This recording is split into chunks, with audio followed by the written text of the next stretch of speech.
come to the prognosis of Hodgkin's lymphoma. So prognosis for any particular is determined by important is stage rather than type. That means types are important, but more importantly stage. Now how we say the stage of the disease, that is how much the disease has spread, that is the stage. Okay, so whether one area of the body is involved or more part of the body is involved, that is basically stage. Okay, you all mute your microphone, please.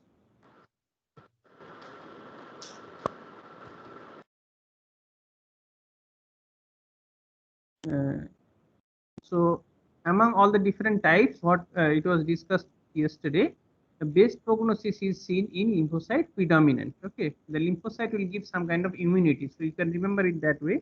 The lymphocyte predominant will give the best prognosis, and where the lymphocytes are not there, that is lymphocyte depleted, that will give the worst prognosis.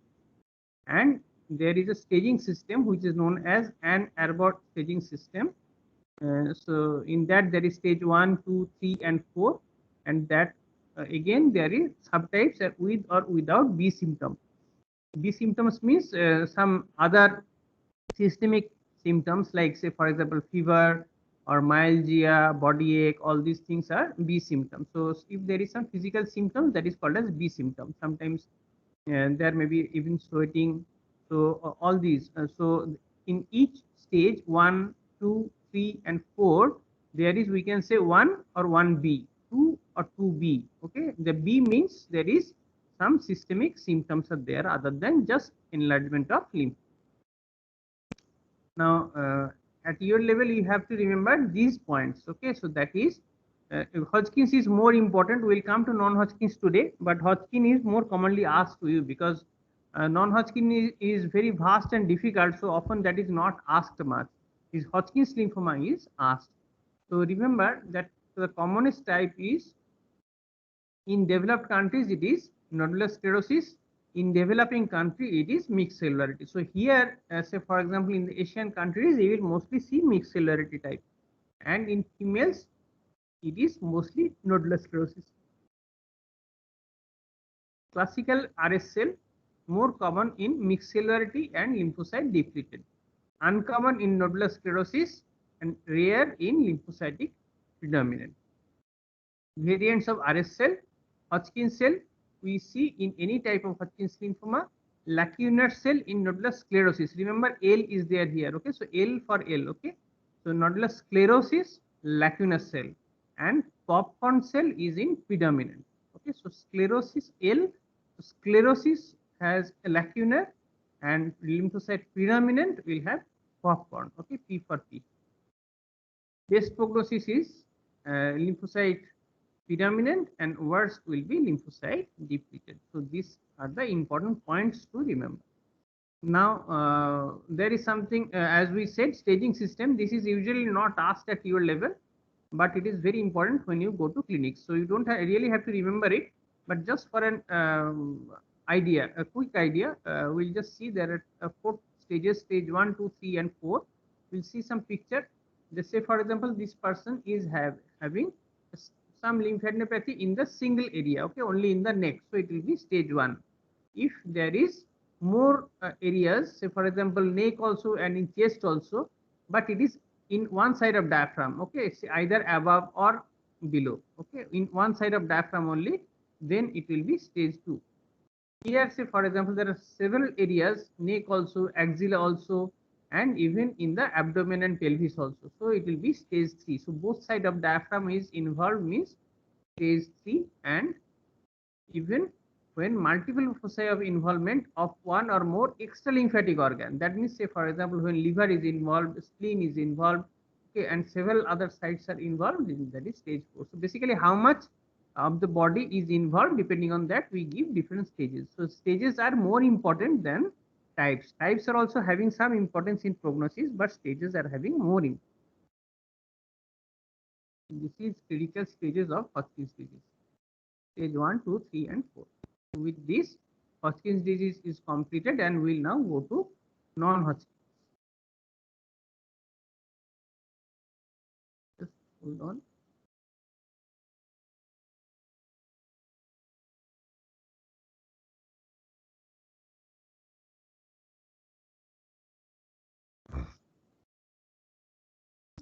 So we'll start with non-Hodgkin's lymphoma.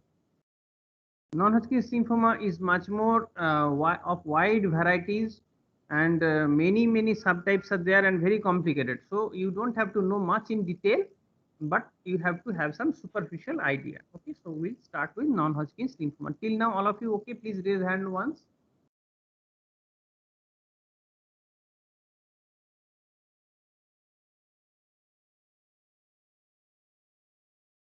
Okay, and then I'll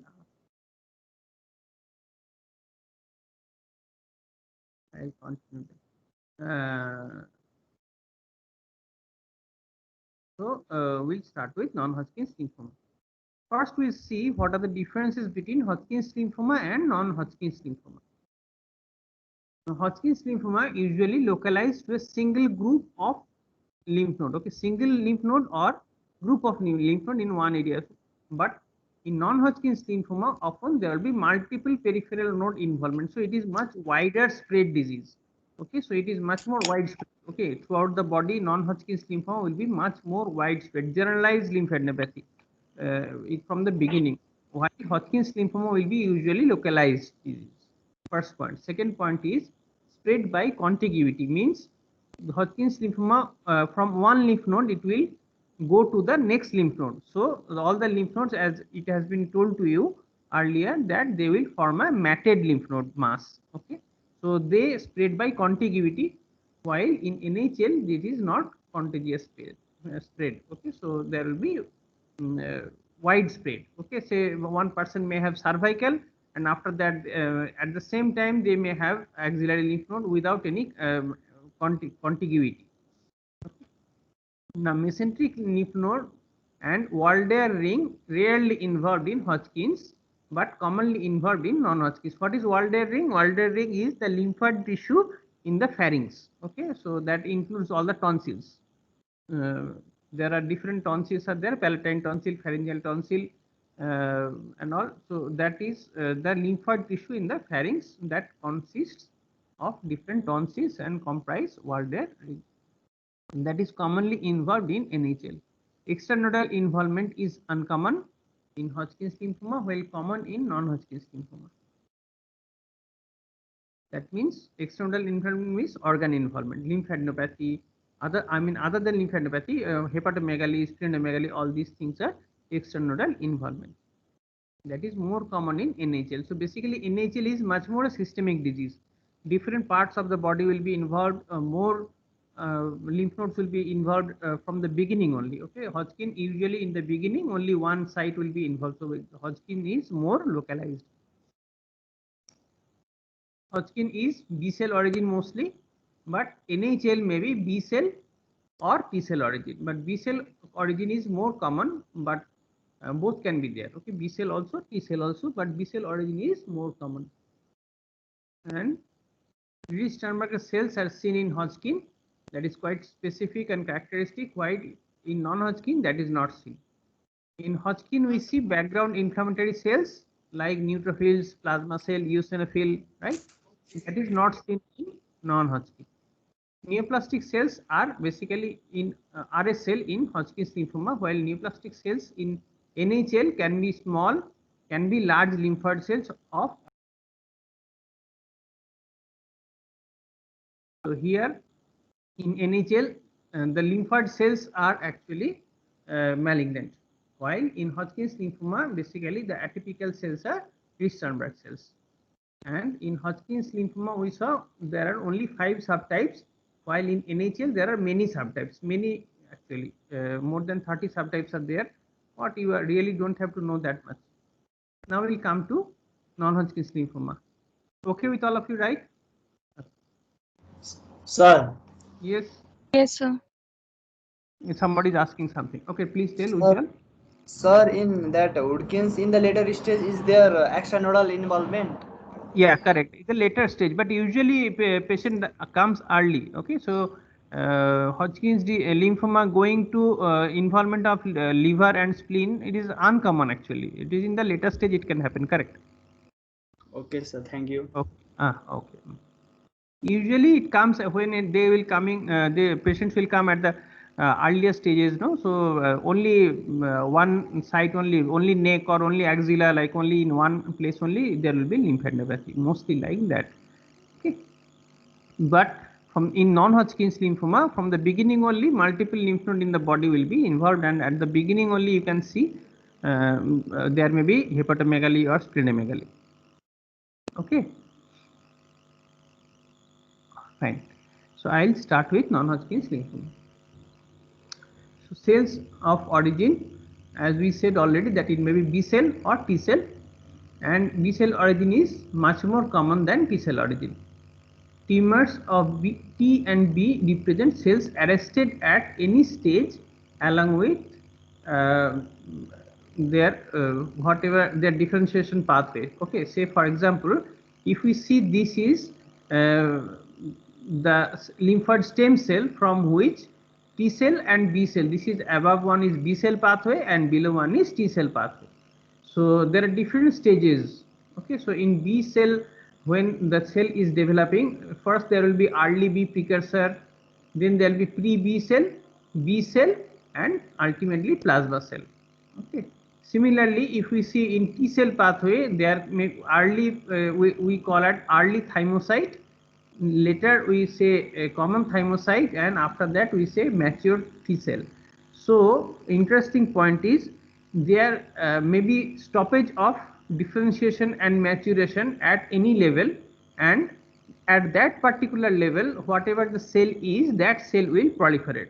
So depending on that, at which level or at which stage there is stoppage of further differentiation, there are different types. Can you follow? Is okay, right? So tumors of T and B cells, they represent basically that there is some arrest at any stage along their differentiation pathway.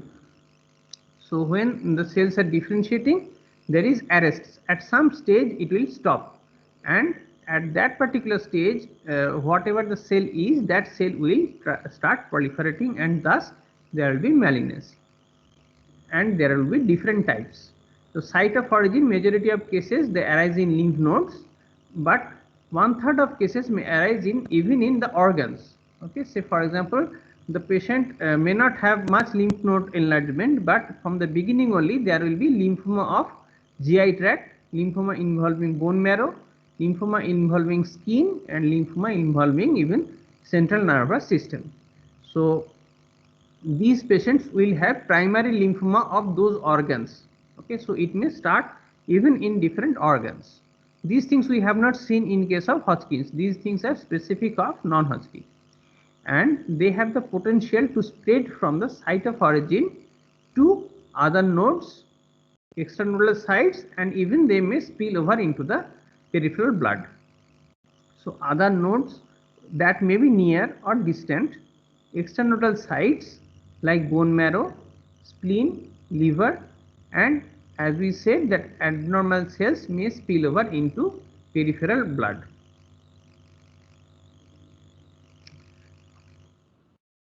As we saw this picture, that this is the lymphoid stem cell. I am repeating once again just for the concept, you don't really have to mug it up, but this is the lymphoid stem cell, and that will differentiate and mature according to T line and B line. Okay, so this above one is B line, where we first will see early B precursor, then pre-B, B cell, and then plasma cell.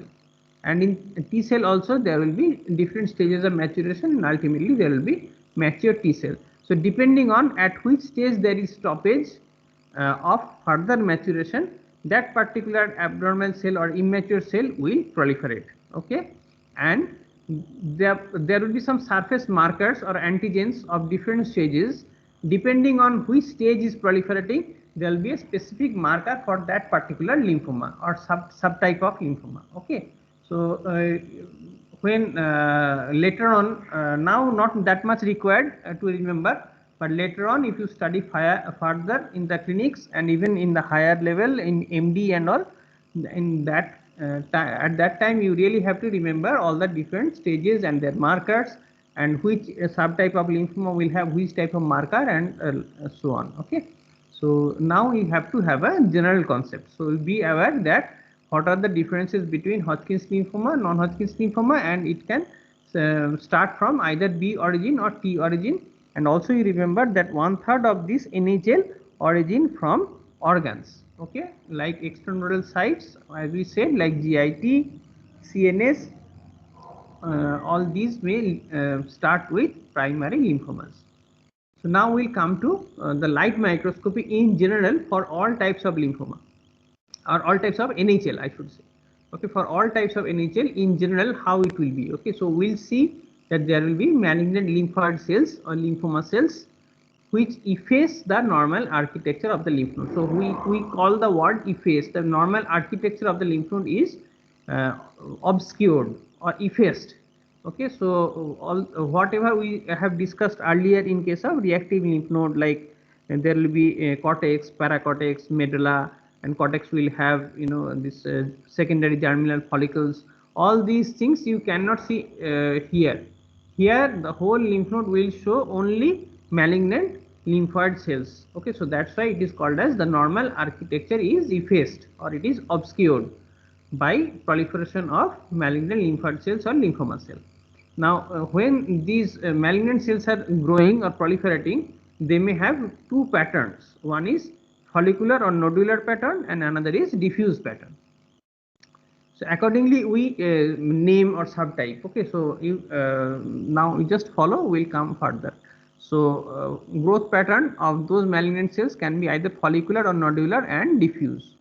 And cell morphology, the cell size may be small lymphoid cell or large lymphoid cell.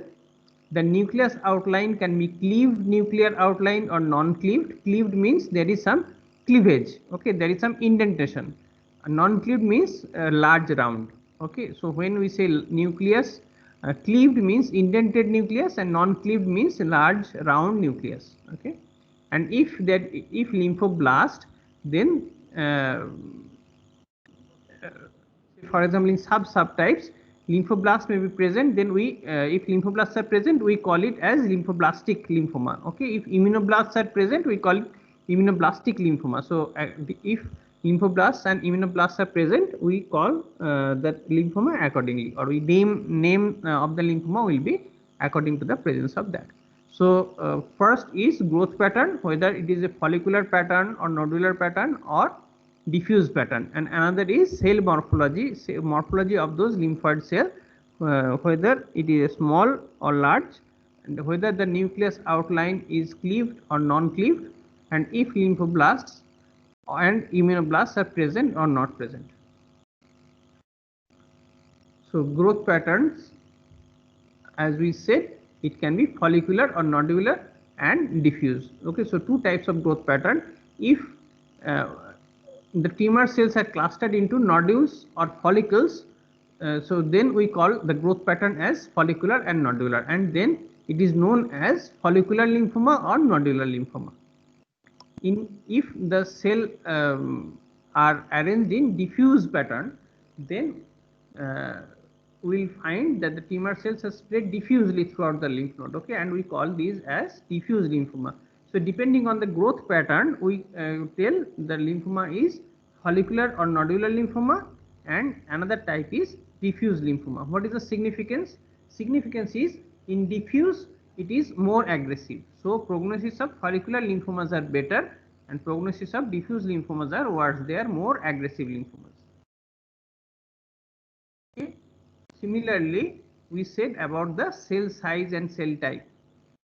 Okay, first we'll see there is one picture of this. These are, you can see here, there are some follicle or nodular like formation. Okay, these follicles are different from follicles what we have seen in reactive lymph node. Okay, these are different, that is different. These are consisting of malignant lymphoid cell.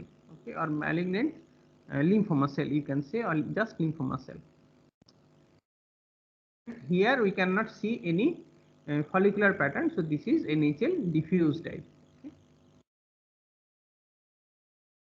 This is the comparison. You see here there is some follicle here, then we call it follicular on the left side, while on the right side this is diffuse. So there is no follicular formation, so diffuse. In diffuse the prognosis is worse. Now we'll come to the cell morphology. As we told earlier in the previous slide that cell can be small or large and nucleus can be cleaved or non-cleaved. So depending on that there are four types we can say. Okay, depending on cell size and nuclear outline, it can be small cleaved, large cleaved, or small non-cleaved and large non-cleaved cells. And also we will see if there are lymphoblasts and immunoblasts.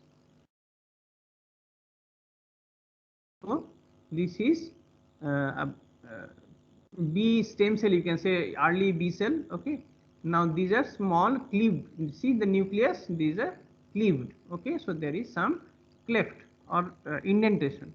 So we call it as small cleaved cell, large cleaved cell. Okay, and small non-cleaved, large non-cleaved. So basically, if the nucleus is roundish, then we call it as non-cleaved. If the nucleus is indented, we call it cleaved. And if the cell is small or large, depending on that, again I am repeating, small cleaved, large cleaved, small non-cleaved and large non-cleaved cells. So now we'll come to classification of NHL. So here we'll see that there are several classification schemes are there. Okay, several different types or ways of classification is there based on light microscopy feature, that is what we told, like histology or morphology only, that is the growth pattern, whether follicular or diffuse, and also morphology of the lymphoma cell, that means the small or large, cleaved or non-cleaved, and whether immunoblast and lymphoblast are present or not. Okay, so that way we can classify. Second is also we can include immunophenotype, that is with CD markers. Okay, so say for example we can check whether there is T marker or B marker. Okay, say T marker is say for example CD3, B cell marker is say for example CD19 or CD20.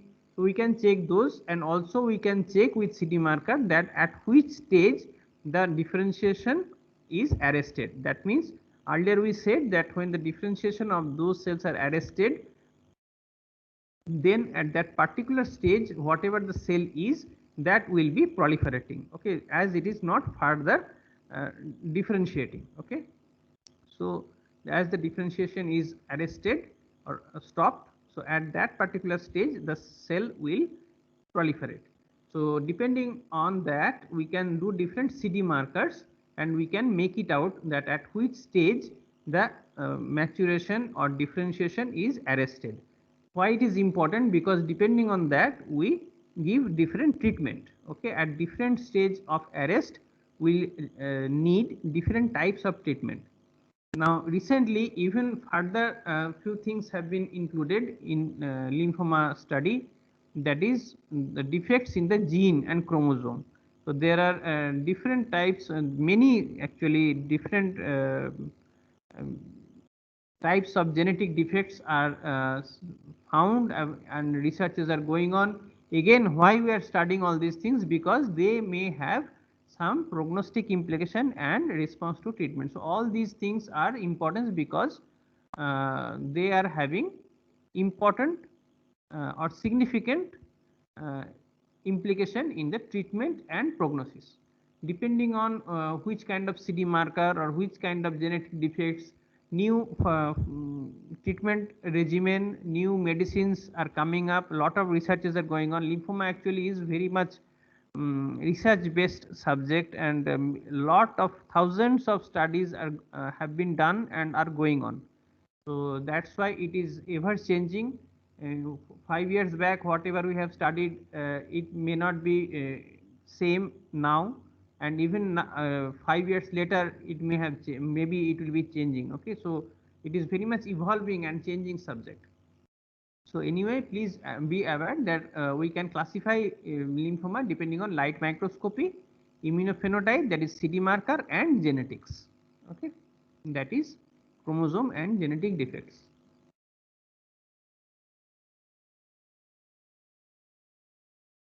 So we'll see the timeline. Okay, there were different classifications in the past. Now, various classification systems were there. First, in 1966, one classification came by one Rappaport. Okay, so it was known as Rappaport classification. Then came Lewis Collins classification. Then came Keel classification. You really don't have to remember all these names right now. Later on, if you go in MD, if you study, then all these things will MD in medicine or MD in pathology or MD in oncology or chemotherapy, especially oncology and radiotherapy and all, then you have to know all these classifications. Okay, now, what is important for you is 1982 there is working classification, so or working formulation. This is a bit important for you, which we will be discussing. After that, in 94 there is one real classification, that is revised European American classification. Okay, so that's why the name came as revised European American classification of lymphoma or lymphoneoplasm. So REAL. Okay, so it is called as real classification.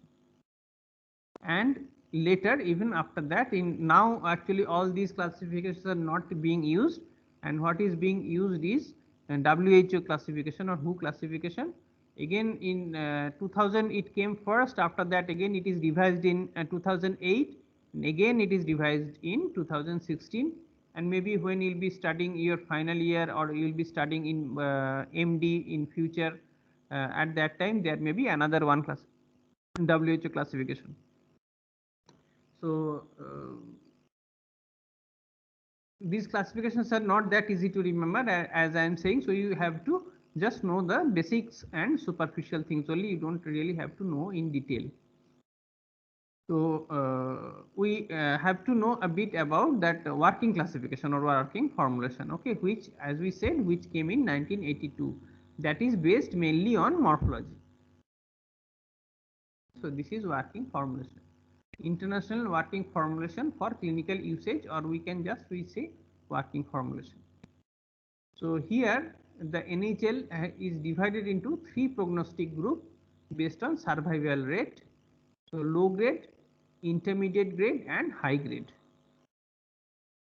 And within each group are several categories based on light microscopic feature. Okay, so here in this working formulation or working classification, what we are using is only light microscopy, nothing else.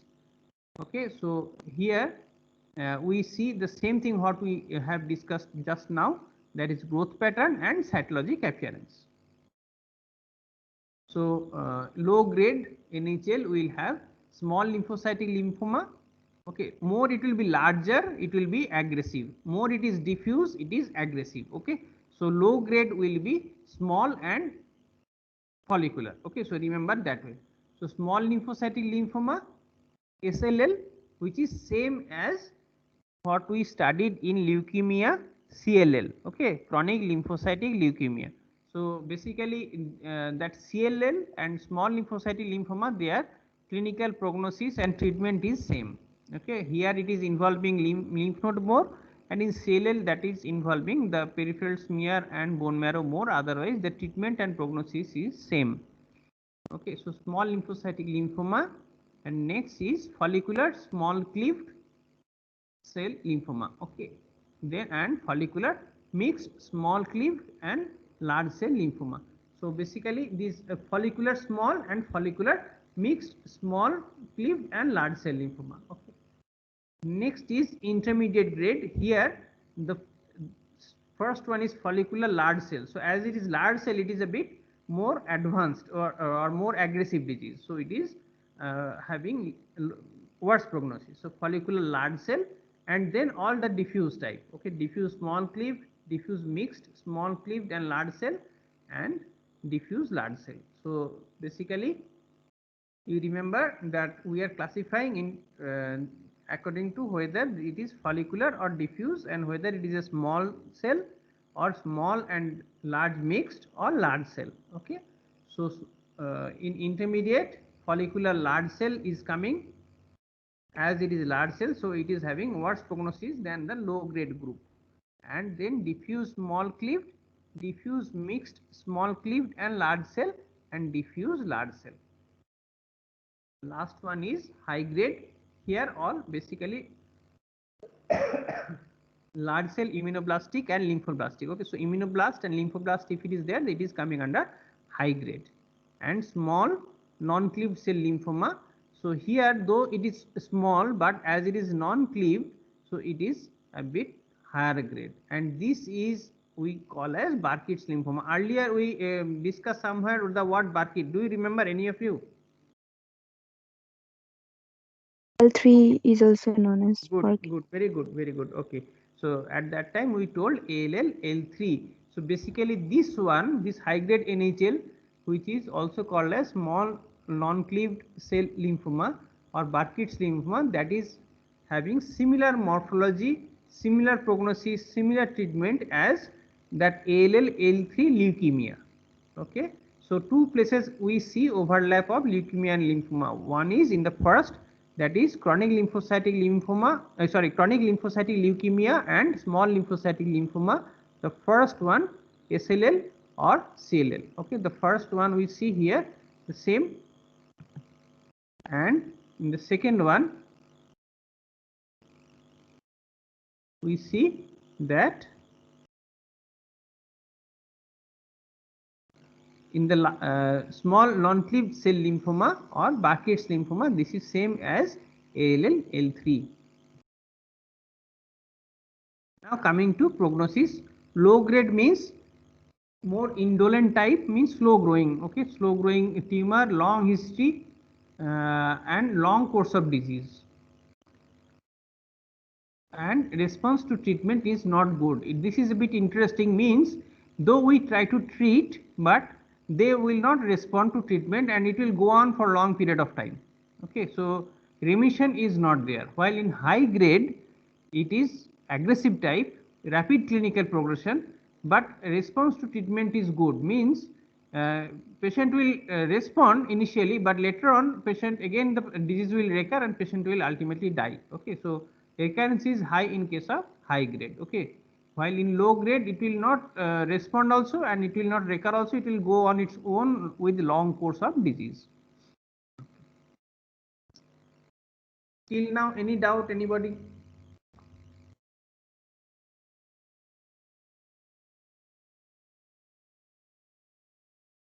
I'll proceed then. Okay, this is NHL large cell type. Okay, anyway, you don't really have to recognize the NHL on microscopy. You have to recognize the Hodgkin's lymphoma Reed-Sternberg cells. Okay, this is immunoblastic. These are little more larger cell. Now we come to the WHO classification of non-Hodgkin's lymphoma. Now you have to have again all the subtypes. You really don't have to remember, but you have to have some basic concept on how it is classified. Now we already said the working classification is based on morphology only. Okay, but when WHO started classifying, they included this immunophenotyping also, and especially which is more important now, that is genetics. Okay, so chromosome abnormalities and gene abnormalities, all these are included now in non-Hodgkin. So WHO classification is based on light microscopy morphology, immunophenotype, that means CD markers, genetics and chromosomal abnormalities, and also it includes clinical features including response to treatment and prognosis. So all these things are included in the classification now.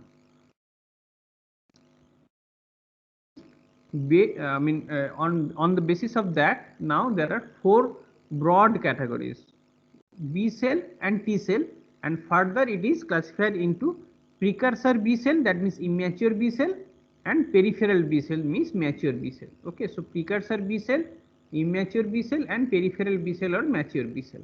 Similarly, precursor T cell or immature T cell and peripheral T cell and NK cell, that is mature T cell and NK cell. So that means B cell or T cell, and whether they are immature or mature, or we can say precursor or peripheral, depending on that. There are 4 broad categories.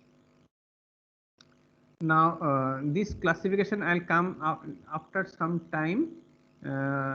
First we'll see little bit about the SLL and CLL. Okay, so already we said that chronic lymphocytic leukemia or CLL and small lymphocytic lymphoma are similar. Okay, they both originate from B cell. Their prognosis and treatment will be similar. Another important point is that follicular lymphoma, as we already told, that here the cell arrangement will be follicular or nodular type. Okay, and this is the commonest NHL in Western countries. Here we don't see that common, but this is the commonest NHL in Western countries. And the characteristic genetic abnormality sometimes asked in exam, that is T14 and 18, but not much important. Okay, much more important is what you have seen in AML M3. What can you say? AML M3, what is the chromosomal abnormality? 1517. 1517, yes, 1517, and 922 is seen in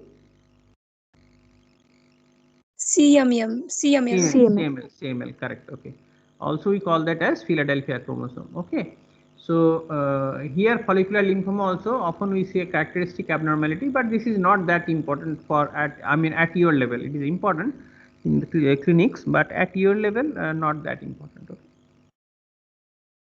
And diffuse large B cell lymphoma, so these are having more diffuse pattern and more aggressive.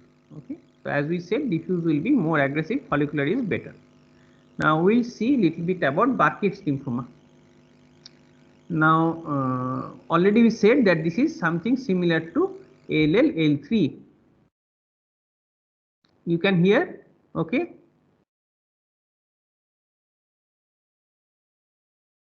Hello. Yes, sir. Okay. Yes, because sir. here electricity is going and all, that's why I am asking you. Okay, so high grade B cell lymphoma. Okay, so remember it is coming under high grade B cell lymphoma. Okay, Burkitt's is B cell lymphoma, B for B, and it is similar to ALL L3. Now here little bit is important for you to know, because it is important in clinics, and sometimes it is also asked in pathology viva, that there are two subtypes. One is African or endemic type. Okay, so it is often seen in African children, and that is called as endemic type. Another is American type, that is sporadic or non-endemic. Okay, sporadic or non-endemic.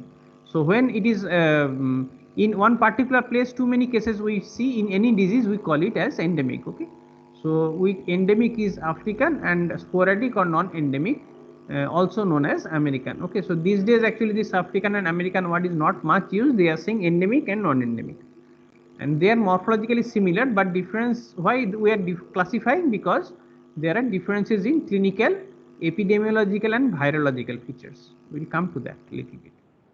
So when immunophenotype, we already said that Burkitt is of B cell origin. Okay, B for B, and clinical feature, usually they are aggressive tumor. The children and young adults will be affected, and in African type, first let us see some picture and then we'll come to this. See the picture here, there is involvement of jaw in children. Okay, jaw tumor is there. Okay, and some may even have tumor in other side, but very classical is jaw tumors. So African type, that is already we said that endemic type, which is seen in tropical Africa, associated with Epstein-Barr virus, and mandible or maxilla involvement will be there. Okay, so there will be association with Epstein-Barr virus and involvement of mandible and maxilla. In American type, or what also we call as sporadic type or non-endemic type, it can be seen worldwide anywhere, and here the association is with HIV. In African type or endemic type, it is Epstein-Barr virus.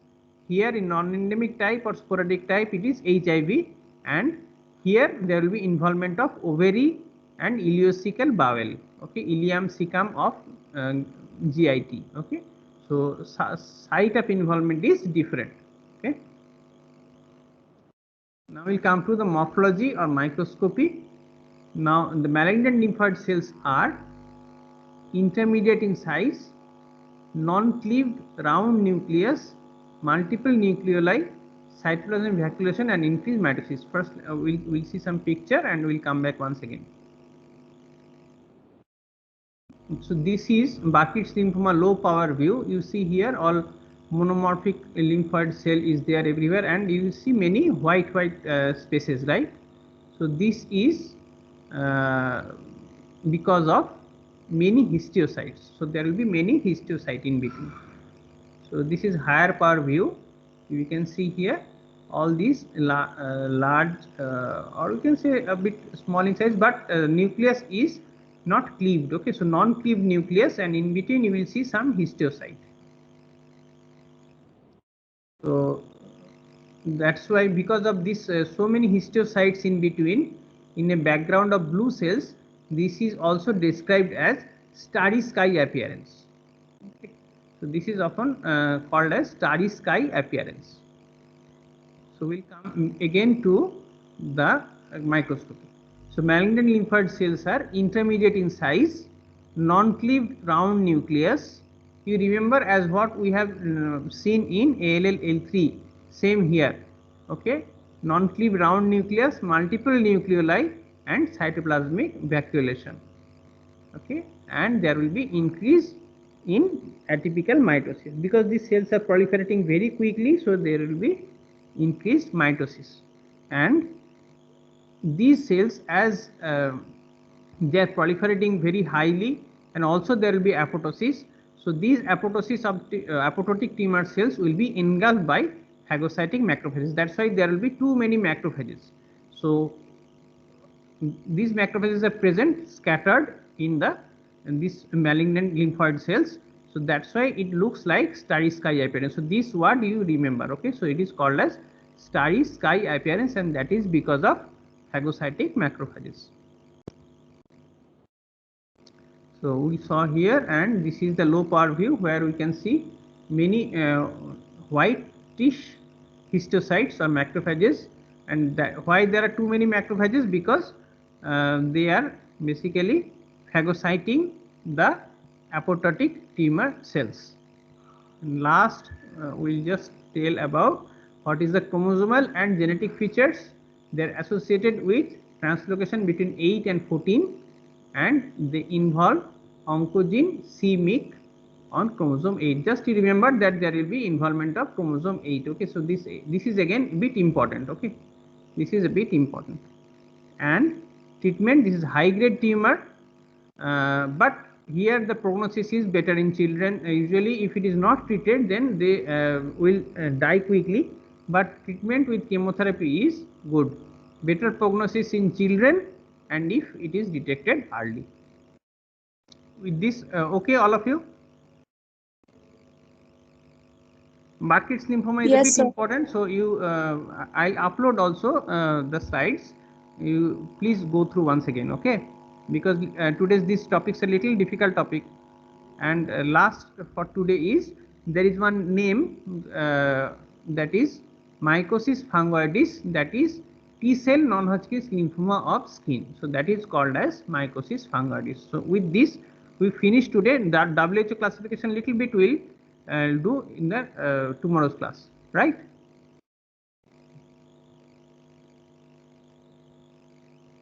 Let me see the attendance also. Wait, don't go.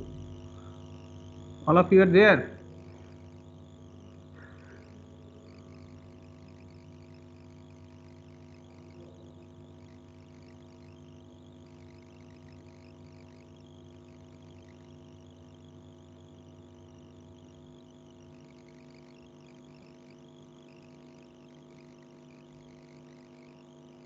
Not downloading, I don't know why. 1 second.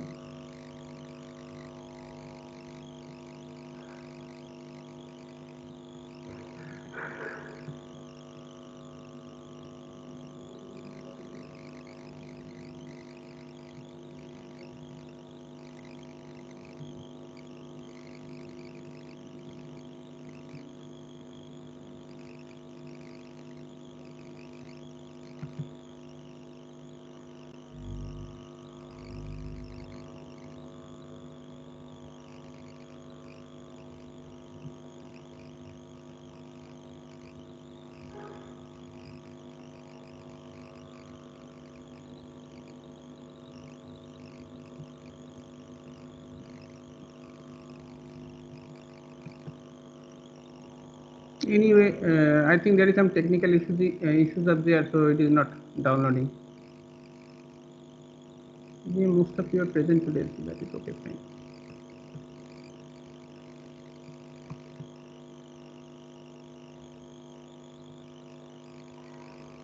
Okay then.